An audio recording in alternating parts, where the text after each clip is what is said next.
Welcome to Setup Mastery, your go-to channel for all things tech. Here, we explore the latest gadgets, unbox cutting-edge devices, and provide step-by-step installation guides to help you optimize your setup.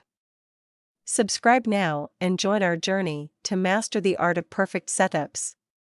In today's video, we'll guide you through the setup of your Amazon Echo Show 5, making it easy to get your smart display fully operational in no time.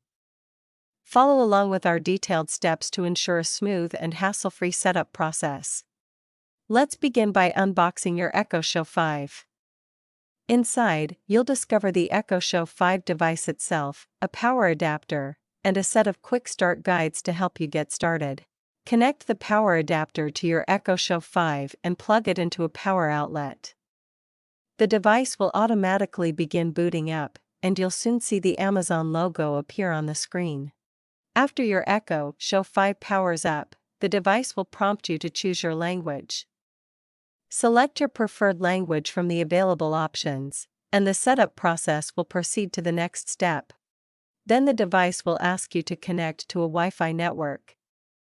Choose your Wi-Fi network from the list, enter the password, and tap Connect. Your Echo Show 5 will now connect to the internet. Next, you'll need to sign in to your Amazon account. Enter your Amazon credentials, and if you have two-factor authentication enabled, complete the verification process. Once signed in, your Echo Show 5 will start the initial setup process, which may take a few minutes. Now that you're signed in, it's time to customize your Echo Show 5. You'll be guided through a series of setup screens where you can set your device location, time zone, and preferred settings. With your Echo Show 5 set up, let's explore some of its features. You can ask Alexa to show you the weather, play music, control smart home devices, make video calls, and much more.